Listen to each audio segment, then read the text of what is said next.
What is the rapture? What is the second coming? And when are they going to happen? The world's most highly anticipated event is the return of Jesus. Sure, some people may anticipate the Super Bowl or a concert, but if you ask, what are people anticipating worldwide more than anything? There is no competition. It is the return of Jesus. Now, the biggest thing that people are confused about is there are actually two separate events with the return of Jesus. One is the rapture, and the second one is the second coming. Did you realize there were two separate events? The second coming and the rapture are not the same. What are the key contrasts? Well, let's start with the second one first. The second coming is the time that Jesus is going to be coming back on the white horse. He'll have many crowns on his head. He'll have an army of saints that are coming behind him. That's you and me if we follow him. Jesus will have a robe dipped in blood. Normally you're bloody after the battle, but Jesus is bloody before the battle. Why? Because the battle has already been won at the cross where Jesus was bloodied. So he brings his blood along with him to the battle. And on the back of his robe and on a thigh tattoo will be the words King of Kings and Lord of Lords. But unlike this little picture, he actually won't have a cape. We've all learned from Edna in The Incredibles that capes are dangerous, so no capes. No capes. But in this moment, when Jesus comes back, evil will be defeated, Jesus will start his reign, and the wrongs of many generations will be righted. It's going to be great. Now, the timing of the second coming is really not very hard or controversial. It's going to happen at the end of the tribulation. Jesus is going to come back again and reign for good after that point. It's all described in Revelation chapter 19. Now, the tribulation is this 7-year period of great pain and great distress that Jesus talked about in Matthew chapter 24. It's going to have two 3.5-year periods, a 3.5-year period of pain, and then something called the abomination of desolation that will take place at the halfway point before the second 3.5 years. This is the moment that the Antichrist sets himself up to be worshipped in the temple. I know it's a little bit weird, but you can find it in Daniel 9 and Matthew 24 if you're looking. This period is the final countdown. It's the final countdown to Jesus' return, and God is giving the world one last chance to follow him. But he's ratcheting up the pressure so that every person will have the chance to turn to him and avoid the coming destruction. But just like with the 10 plagues that came on Egypt, many won't turn. No matter how many visual aids God uses, many will still reject him. But at the end of this 7-year period of time is the second coming of Jesus. He will touch down on earth on the Mount of Olives, and he will bring justice once and for all. So some of you are wondering at this point, yeah, but when do the zombies come? I mean, did you know that 24% of all millennials are preparing for the zombie apocalypse?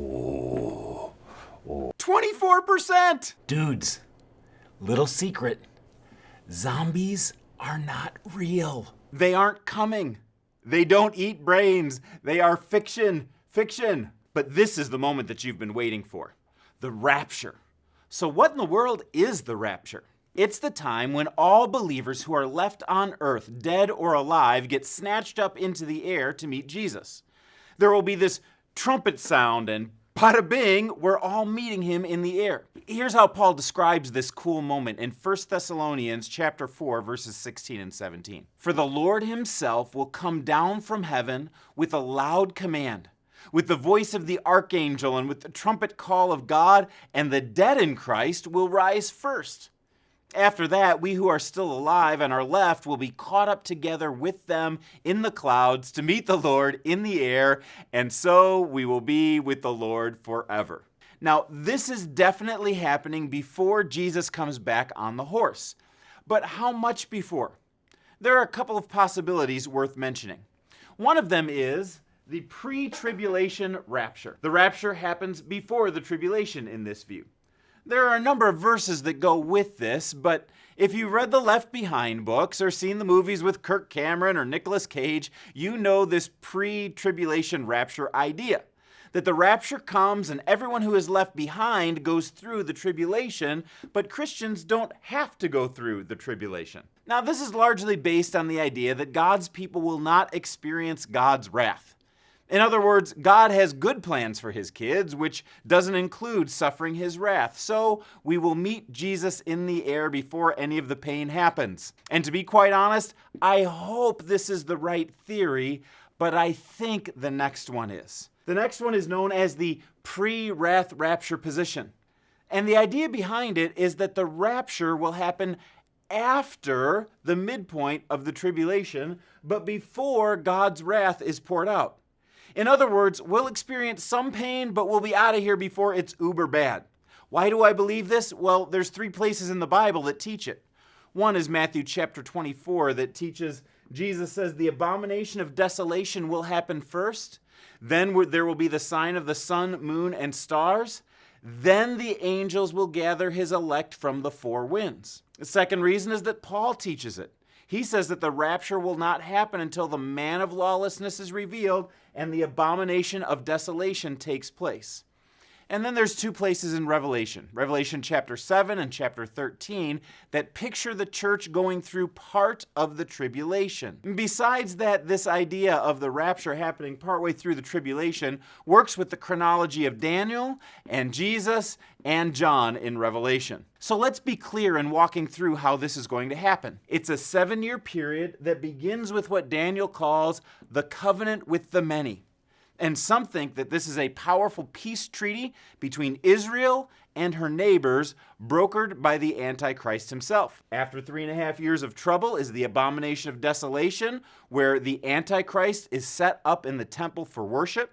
Now, there is currently no temple in Jerusalem, and there hasn't been for 1950 years. But the abomination of desolation assumes a temple if, in fact, it is a literal prophecy. If it's more of a figurative prophecy, it may mean something else. But during this time, the tribulation gets worse and worse, but is not at its destructive peak. And shortly after the midpoint, there is the sign of the sun, moon, and stars, the kickoff of the day of the Lord, foreseen by Joel, Jesus, and John. And immediately following that, Jesus says, the rapture happens. Boom. From this point, the wrath of God is poured out. There will be death and destruction such as never been seen before. But if you believe in Jesus, you won't be here for that part. Here's the bottom line of the whole story. Jesus is coming back. First to rapture us, then to win in victory. Jesus wins it all in the end. Game, set, and match, and he will defeat evil. And I'm telling you, friends, you want to be on his side when he comes back. You do this by trusting in him, his name, his death on the cross that won the battle, and his plan for you. You do not want to be left behind when we all go up to see him. And you do want to be in the celestial Jesus army when he comes back one day. Hey, if you like this video, we've got a bunch more just like this at our site, CCC Omaha, on YouTube. We've got some short ones like this one, and we've got some full sermons as well, and we would love it if you would join us for any of those, or if you've got some requests, go ahead and put your requests below in the little section in the comments section, and we'll be happy to do our best to get at your questions about Revelation, the Bible, God, faith, wherever you're coming from.